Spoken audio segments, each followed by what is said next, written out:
اعوذ باللہ من الشیطان الرجیم بسم اللہ الرحمن الرحیم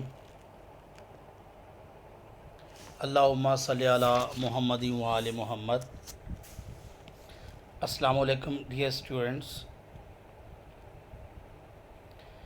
ہم اپنا پہلا سبق یعنی نظم جو ہے حمد وہ اپنی مکمل کر چکے ہیں، اور اس کی ایکسرسائز کرنے سے پہلے، مشق کرنے سے پہلے میں نے آپ کو کہا تھا کہ میں آپ کو بتاؤں گا کہ 9th اور 10th کے لیول پر ہم کسی شعر کی تشریح جو ہے، اگر ہمیں نظم کا شعر آ جائے تو ہم اس کی کس طرح سے تشریح کریں گے۔ دیکھیں، آپ کا جو کویسچن ہے اینول پیپر کا، یعنی اگر 75 پیج کا فل لینتھ پیپر جو ہوتا ہے، 75 مارکس کا جو ہوتا ہے، اس کا جو سوال نمبر 2 پہ آتے ہیں اشعار کی تشریح۔ اس میں دو اس کے حصے ہوتے ہیں، ایک حصہ نظم اور ایک ہوتا ہے حصہ غزل۔ حصہ نظم میں 4 اشعار دیے جاتے ہیں اور اس میں سے we are to attempt only 3، جبکہ حصہ غزل میں 3 اشعار دیے جاتے ہیں اور اس میں ہمیں 2 جو ہیں اٹیمپٹ کرنا ہوتے ہیں۔ تو 2 حصہ نظم میں سے، 3 حصہ نظم میں سے اور 2 حصہ غزل میں سے، یہ ٹوٹل ملا کر یہ 5 اشعار بن جاتے ہیں۔ 5 × 2 = 10 مارکس۔ 10 مارکس کا یہ ہوتا ہے۔ حصہ نظم میں سے ہم 3 ہی کا انتخاب کر سکتے ہیں، 4 نہیں کر سکتے، نہ ہی 2 کر سکتے ہیں، اور اسی طرح حصہ غزل میں سے ہم 2 کا ہی انتخاب کر سکتے ہیں۔ یہ ہمارے لیے حصہ نظم میں سے بھی 1 کی چوائس ہوتی ہے، حصہ غزل میں سے بھی 1 کی چوائس ہوتی ہے۔ تو ہم جب تشریح کریں گے تو چونکہ وہ سوال نمبر 2 ہوتا ہے، اسی طرح ہم سوال نمبر 2 جو ہے اس کا دیں گے اور پھر نیچے ہیڈنگ دے دیں گے اشعار کی تشریح۔ اس کو کچھ مزید دلکش بنانے کے لیے اور اچھا بنانے کے لیے ہم اس کو اس طرح سے کر سکتے ہیں کہ یہاں پر ہم اگر ڈبل لائن ذرا خوبصورتی لگا لیں پیمانے کے ساتھ، یا مارکر جو کٹ والا مارکر ہوتا ہے تو وہ اور ذرا خوبصورت لگتا ہے۔ اشعار کی تشریح کے نیچے بھی 1 لائن ہو جائے اور سوال نمبر 2 جو لکھا بڑا، اس کو یہ 2 لگ جائیں گے تو یہ ذرا زیادہ جو ہے یہ خوبصورت ہو جائے گا۔ پھر آپ جو شعر جس کی تشریح کرنی ہے ہمیں، اس کا آپ پورا شعر لکھنے کے بجائے، وقت ضائع کرنے کے بجائے آپ اس کا صرف نمبر دیں گے۔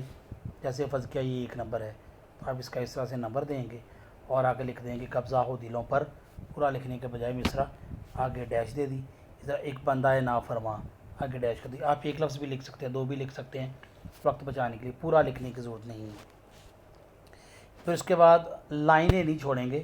اگلی لائن میں ہم کیا کریں گے، حوالے شعر کی جو ہے یہ ذرا زیادہ بولڈ ہم اس کی ہیڈنگ دے دیں گے، حوالہ شعر۔ حوالہ شعر سے مراد یہ ہے کہ اس کے بعد ہم یہ بتائیں گے کہ ہم نے یہ شعر جو تشریح کے لیے ہمیں دیا گیا ہے یہ کہاں سے لیا گیا ہے۔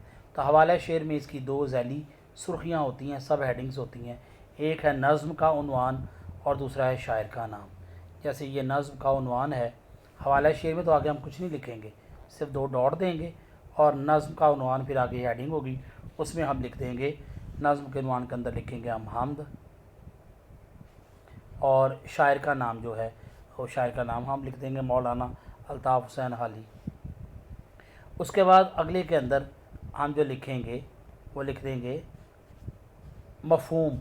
مفہوم کے اندر میں آپ کو بتا چکا ہوں، 1-1.5 لائن کا جو سادہ مطلب جو ہے اس کا لکھنا ہے وہ اس کا مفہوم کہلاتا ہے۔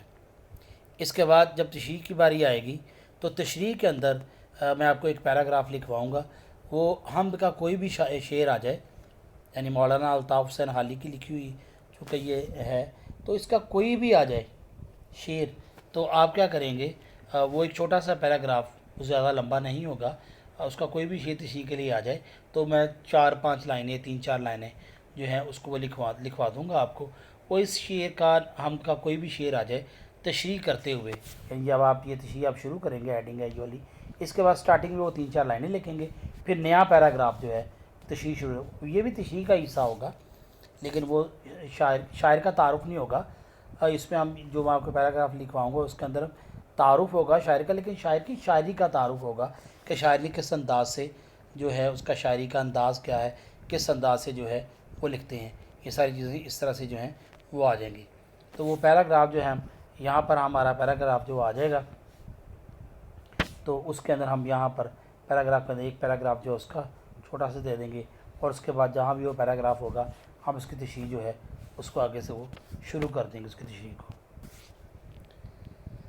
تو اس طرح سے ہم تشریح کریں گے. اس کے لیے ریفرنس کا شیئر ہم درمیان میں کوشش کریں گے. اگر اچھے نمبر لینا چاہتے ہیں کہ دو ہمارا پورے مارکس ہیں, ہمارا نمبر نہ کٹے, تو کم از کم 2 اشعار, ایک شعر کی تشریح کے آخر پر اور ایک درمیان میں کر کے ایک شعر کا ریفرنس کا شعر جو ہے وہ لکھیں گے. اس کے بعد کوئی قرآن پاک کی آیت ہے اس کے حوالے سے, یا حدیث پاک ہے, کوئی اور کوٹیشن ہے کسی کی, کوئی اور قول ہے, تو بھی اس کے درمیان میں لکھنے سے اچھا تاثر بنتا ہے, اچھے نمبر جو ہیں وہ آتے ہیں. اس طرح سے ہم تشریح کریں گے. جب غزل کی تشریح ہوگی تو غزل میں نظم کے عنوان کی جگہ کیا لکھیں گے, پھر ہم اس پہ وہ ڈسکس کر لیں گے اس کے حوالے سے. تو اب ہم اس کی ایکسرسائز جو ہے وہ یہ کرتے ہیں. تو ایکسرسائز میں سب سے پہلے آتے ہیں کون سا حمد کے حوالے سے درج ذیل سوالات کے جواب لکھیں. یہ ایکچوئل تلفظ جو ہے وہ سوال ہوتا ہے, عام طور پر اس کو سوال بولتے ہیں, لیکن سین پر آپ صرف سیکھ لیں کہ اس کو سوال بولتے ہیں صحیح تلفظ, لیکن پیپر کے اندر سین پر پیش لگانے کی ضرورت نہیں ہے, کوئی نمبر کوئی کارڈ نہ لے اس طرح سے. صحیح تلفظ بات ذہن میں رکھیے گا, اس کا صحیح تلفظ سوال ہے. تو جو پہلا سوال ہے اس کے پارٹس ہیں 4. پہلا جو الف پارٹ ہے 5 ہیں. پہلا ہے کون سا بندہ جو ہے وہ حمد سرا ہے. ہم نے اشعار کے اندر جو اشعار ہیں انہی کے متعلق جو ہے وہ کویسچنس پوچھے جاتے ہیں. آپ اس کا جواب جو ہے لکھ سکتے ہیں کہ ایک بندہ نافرماں, ایک بندہ نافرماں حمد سرا ہے. اس کو یہ بھی کہہ سکتے ہیں شاعر کے مطابق ایک بندہ نافرماں جو ہے وہ حمد سرا ہے.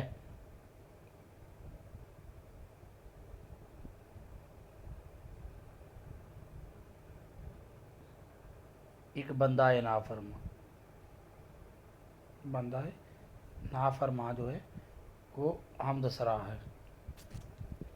پھر اس کے بعد اگلا کویسچن ہے کس کا حق سب سے مقدم ہے. تو ہم اس کے لکھیں گے کہ اللہ تعالیٰ کا حق سب سے مقدم ہے. محرم اور نامحرم میں کیا فرق ہے. اس کا جواب ہوگا محرم جاننے والے کو کہتے ہیں, جاننے والے کو اور واقف کو کہتے ہیں, جبکہ نامحرم سے مراد ناآشنا, نہ جاننے والا اور نا واقف ہے. دونوں ایک دوسرے کا متضاد ہیں, لیکن شاعر کے نزدیک محرم اور نامحرم میں کوئی فرق نہیں ہے.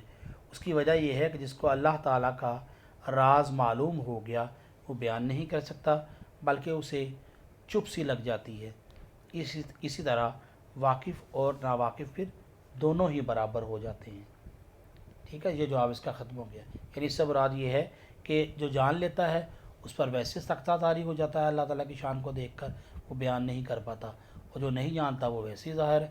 تو جو کچھ نہیں جانتا, تو اس لیے شاعر کے مطابق یہاں پر محرم یعنی جاننے والا از ایکول ٹو نامحرم, نہ جاننے والا, یہ دونوں اس کی نظر میں برابر ہی ہیں. تو اللہ تعالیٰ کا گدھا کس میں مگن رہتا ہے. اللہ تعالیٰ کا گدھا جو ہے وہ اپنی کملی میں مگن رہتا ہے. اگلا کویسچن ہے باد صبا گھر گھر کیا لیے پھرتی ہے. تو باد صبا گھر گھر اللہ تعالیٰ کا پیغام یا اللہ تعالیٰ کی وحدانیت کا پیغام لیے پھرتی ہے. اس حمد میں شاعر نے اللہ تعالیٰ کی کون کون سی صفات جو ہیں وہ بیان کی ہیں, وہ ہم اس کو ڈسکس کر چکے ہیں کہ اللہ تعالیٰ جو ہے وہ قادر ہے, اس کی تمام چیزوں پر قبضہ ہے. وہی ساری باتیں جو ہیں ہم اس میں لکھ دیں گے. مندرجہ الفاظ و مرکبات کے معنی لکھیے. مقدم, محرم, خلعت سلطانی, محیط, آفاق, بندہ نافرما, یہ ساری چیزیں تشریح میں الفاظ کے معنی کے ساتھ ساتھ جو ہے وہ آ چکے ہیں. اگلا کویسچن ہے تیسرے شعر میں شاعر نے محرم اور نامحرم کو کس لیے ایک جیسا قرار دیا ہے. وہ بھی کویسچن میں آ گیا, ساری بات تھوڑا سا اور تفصیل سے لکھ دیں گے. درج ذیل اشعارات کی مدد سے حمد کا خلاصہ مکمل کریں. دیکھیں بچوں, یہ 9 کے لیول پر ہمیں آتا ہے کہ حمد کا خلاصہ لکھیے یا مرکزی خیال لکھیے. نظم کا, تو ہمیں کوئی بھی نظم آ جائے, نظم ایک ہی آئے گی, اس میں کوئی چوائس نہیں ہوگی, لیکن یہ ہمیں چوائس دی جائے گی کہ چاہے تو ہم خلاصہ لکھ دیں, چاہے تو ہم اس کا مرکزی خیال لکھ دیں. تو میں جو پریفرنس دیتا ہوں وہ کہتا ہوں کہ ہمیں خلاصہ لکھنا چاہیے. خلاصہ کمپیریٹیولی لکھنا آسان ہے، اور جو مرکزی خیال ہے اس کے حوالے سے لوگوں کے مختلف نظریات ہیں. کچھ لوگ کہتے ہیں کہ بالکل ایک دو لائنوں کا ہو، کچھ کہتے ہیں 4 لائنیں تو ہوں. تو اس میں تھوڑا سا تضاد ہے رائے کا. اس لیے میری آپ کو میری سجیسچن ہے، ویسے آپ چاہے تو کچھ بھی کر لیں. تو خلاصہ لکھ دے وہ زیادہ بہتر ہے. خلاصہ لکھنے کا آسان طریقہ یہ ہے کہ تمام مفاہیم، ہر شعر کا آپ کو مفہوم لکھوایا گیا، ہر شعر کا مفہوم اگر آپ لکھ دیں تو اس کا خلاصہ بن جاتا ہے. یہاں بھی ایک طریقہ کار بتایا گیا ہے کہ دلوں پر اللہ کا قبضہ، نافرمان بندہ اور حمد سرائی. یہاں ڈاٹڈ لائنز ہیں، درمیان میں ڈاٹس ہیں. تو آپ نے یہ نہیں کرنا کہ کچھ بچے غلطی کرتے ہیں کہ ڈاٹس کو فل اپ کر دیتے ہیں اور وہ کہتے ہیں یہ خلاصہ بن گیا. ڈاٹس کو فل اپ نہیں کرنا، بلکہ یہ اشارات دیے گئے ہیں. دلوں پر اللہ تعالیٰ کا قبضہ، اس کے متعلق آپ 1-2 جملے لکھ دیں. نافرمان بندہ اور حمد سرائی، اس 1-2 جملے لکھ دیں.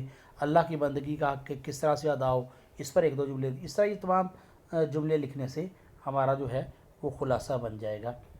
اعراب لگا کر تلفظ واضح کریں. 9th کے لیول پر اعراب نہیں آتے، اس کے پیپر پیٹرن میں شامل نہیں ہے، لیکن ہم پھر بھی چونکہ مشق میں شامل ہے، ہم جو اس کو وہ کر لیتے ہیں. اور ہمیں چونکہ الفاظ سیکھنے بھی ہیں، اس کے حوالے سے ہمیں آنا بھی چاہیے یہ الفاظ. بندہ نافرما، میں جس طرح سے بول رہا ہوں اسی طرح سے اس کو اپنے زیر زبر پہ جو ہے لگا لینی ہے. بندہ نافرما یعنی فے پر زبر آئے گی، فرما. حمد سرا، جو ضروری چیز ہے وہ بتاتا جاؤں گا آپ کو کہ جس میں غلطی، ہم عام طور پر حمد کر دیتے ہیں، اے پر زبر میم پر زبر. تو حمد نہیں ہے، حمد ہے. اے پر زبر میم پر جزم تو یہ بن جائے گا حمد سرا. مقدم، محرم، میم پر زبر اور ہے پر جزم. خلعت سلطانی، خے کے نیچے زیر اور عین پر زبر، لام پر جزم. خلعت سلطانی. رنج و مصیبت، آفاق، رنگ بیاں، جو ہیں یہ ہمارے مکمل ہو گئے. آگے خالی جگہ ہے. مناسب لفظ کی مدد سے مصرعے مکمل کریں. گو سب سے ڈیش حق تیرا ادا کرنا. گو سب سے مقدم ہے حق تیرا ادا کرنا. نیکسٹ ون از محرم بھی ہے ایسا ہی جیسا کہ ہے نامحرم. ڈیش نہیں نظروں میں یا خلعت سلطانی، جچتا نہیں نظروں میں یا خلعت سلطانی. نیکسٹ ون از آفاق میں پھیلے گی کب تک نہ مہک تیری. نیکسٹ ون از ہر بول تیرا دل سے ٹکرا کے گزرتا ہے. 8واں کویسچن ہے نافرمان اور نامحرم میں نا سابقہ ہے. تو آپ ایسی 5 مثالیں تلاش کریں جن میں نا سابقے کے طور پر استعمال ہوا ہوں. کالم الف میں دیے گئے الفاظ کو کالم بی کے متعلقہ الفاظ سے ملائیے. انگلش میں کالم کہتے ہیں، اردو میں کالم. تو یہ ملے گا بندہ نافرما کا لفظ جو ہے یہ میچ دا کالم والا کیسے ہے. بندہ نافرما ملے گا حمد سرا کے ساتھ. میں اس کو کر بھی دیتا ہوں. اس سے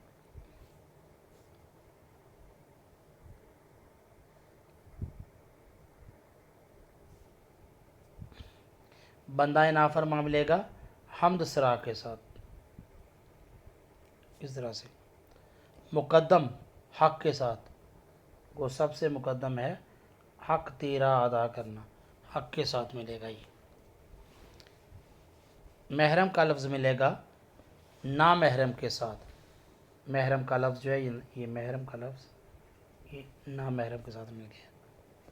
اس طرح کملی کا لفظ جو ہے کملی خلعت سلطانی. پھر آفاق مہک، آفاق میں پھیلے گی کب تک نہ مہک تیری. پیغام، پیغام ملے گا صبا کے ساتھ.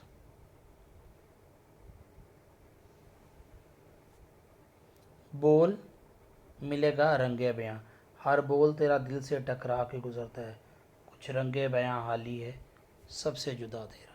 تو اس کے ساتھ اس طرح سے میچ دا کالم جو ہے وہ ہمارا مکمل ہو گیا. اچھا، دا نیکسٹ ون از قافیہ. شعر کے آخر میں آنے والے ہم آواز الفاظ کو قافیہ کہا جاتا ہے. ہر شعر میں قافیہ تبدیل ہوتا ہے تاہم ان کی صوت عربی میں آواز کو کہا جاتا ہے، تاہم ان کی صوت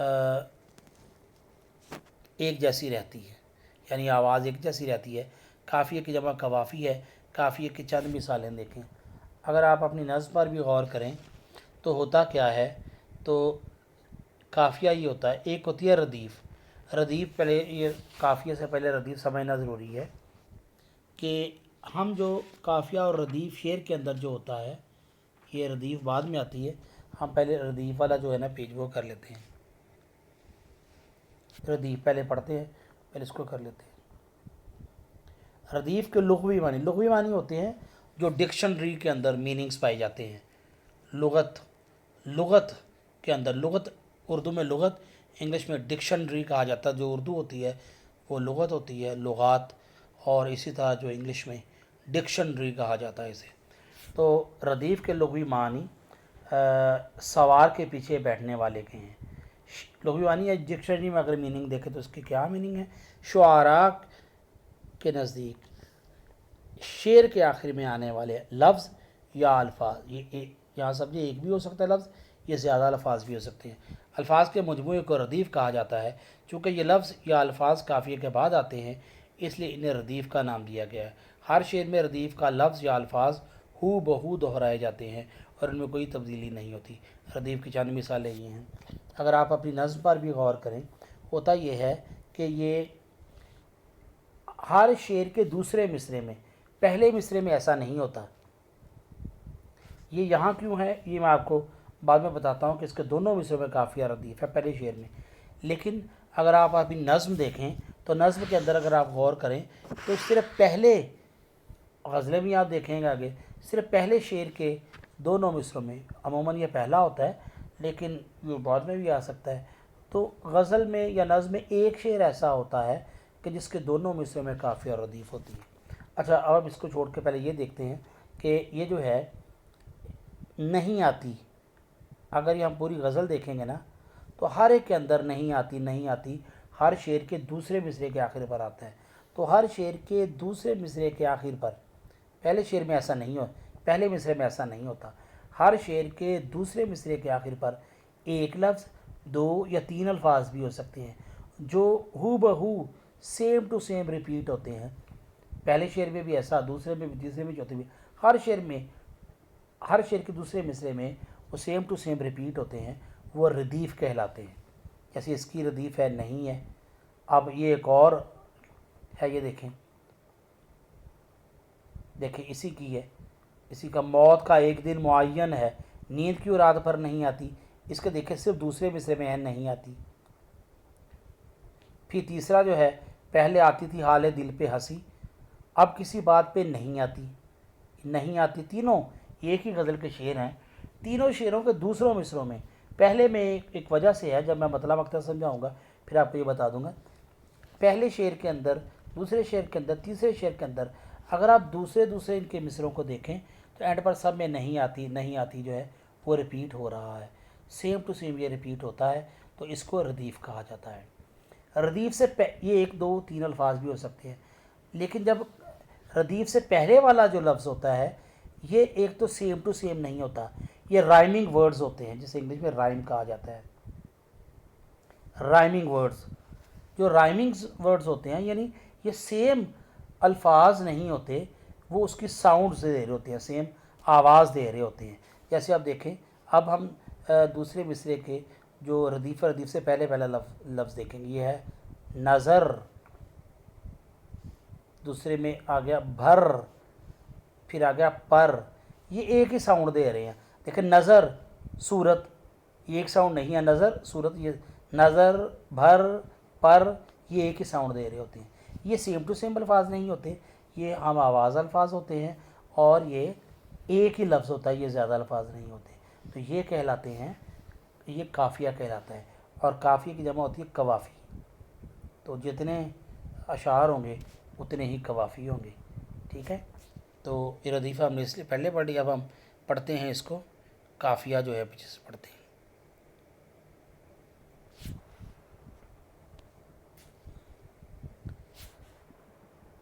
دیکھیں شعر کے آخری میں یہ آ گیا، دل ناداں تجھے ہوا کیا ہے، آخر اس درد کی دوا کیا ہے۔ اس میں بھی دیکھیے یہ جو ہے یہ ردیف ہے، یہاں بھی ہم دونوں ہم چیزیں دیکھ لیتے ہیں۔ یہ جو اس غزل کی ردیف کیا ہے، کیا ہے، دل ناداں تجھے ہوا کیا ہے، آخر اس درد کی دوا کیا ہے، ہم ہیں مشتاق اور وہ بیزار، یا الہی یہ ماجرا کیا ہے، جان تم پر نثار کرتا ہوں میں نہیں جانتا دعا کیا ہے۔ تو ہر دوسرے مصرے کے اینڈ پر کیا ہے، کیا ہے، یہ سیم ریپیٹ ہو رہا ہے، یہ ردیف ہے۔ اور قافیہ کا اس سے پہلا والا لفظ دوا، ماجرا اور دعا، یہ سیم الفاظ نہیں ہیں، رائمنگ ورڈز ہیں، تو یہ کیا ہوا، یہ قافیہ ہو گیا۔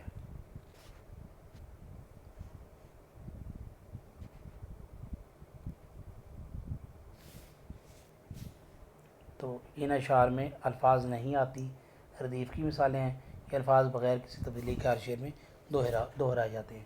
تو یہ ہماری آج ہم جو ہے یہ مکمل ہوگی، تو انشاءاللہ نیکسٹ لیکچر میں ہم جو نیکسٹ لیسن جو ہے وہ ہم شروع کریں گے انشاءاللہ تعالی۔ تب تک کے لیے فی امان اللہ۔